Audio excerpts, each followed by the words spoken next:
This video outlines a way to use test banks in order to share the workload with your PLC of creating a test. So the first thing that you would want to do is to go into your resources, go to your group resources, and if you have a group created like I do for an English 12 PLC, I am able to add resources to this group. So one of the resources I would want to add is a question bank down here at the bottom.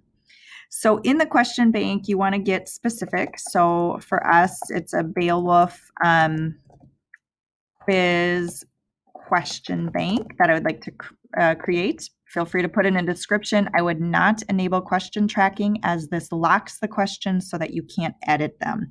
This is good for when you finally love your question bank and want to just track how students do. It's sort of your final publisher stamp of approval. So go ahead and create it, and you'll see down here, I now have my question bank that I can open up, and it is currently empty. A couple options here. One, I could go ahead and create my quiz right in the question bank, or even better, if you have given this quiz before individually as teachers, you could go find that quiz in a section in one of your classes and go ahead and click options and add those questions to a bank.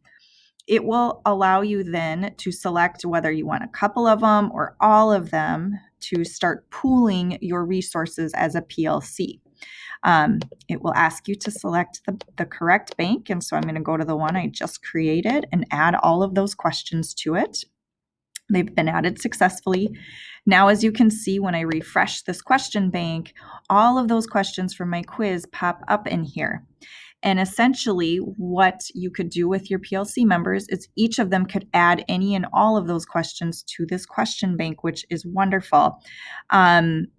You, of course, could continue to create more or delete, edit as you see fit if there are duplicates.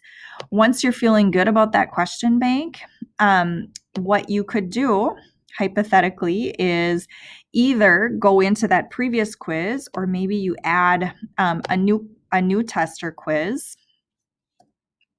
So Beowulf quiz, I'll just call it quiz 2 and keep it as that.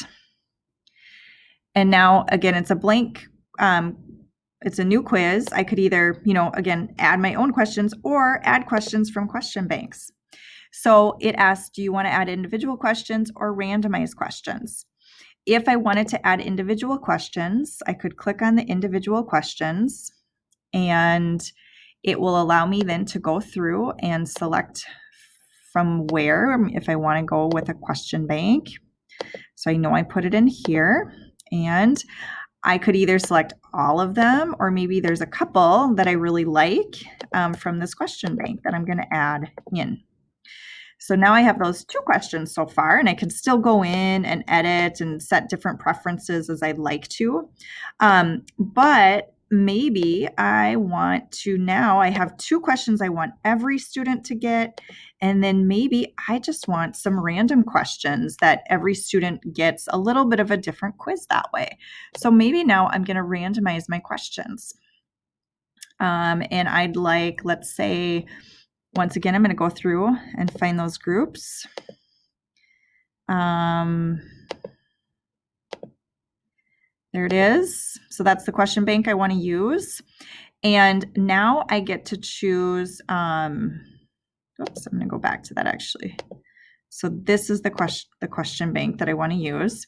And now it's going to ask me, all right, there are 20 questions in this question bank. How many do you want to use? Maybe I only want to use 10 of them, and it's 1 point per question. So I'm going to add those here.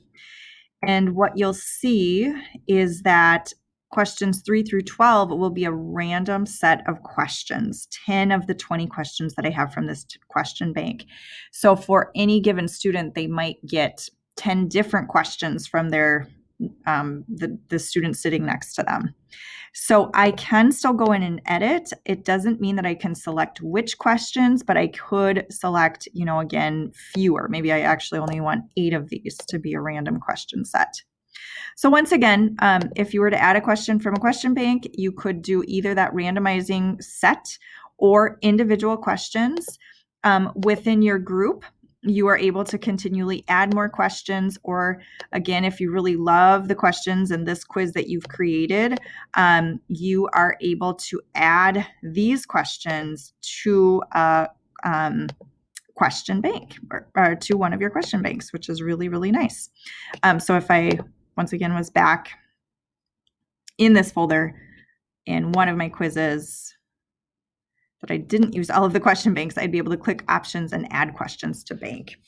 The other quiz had questions that I had taken from that one bank, so it wouldn't pop up.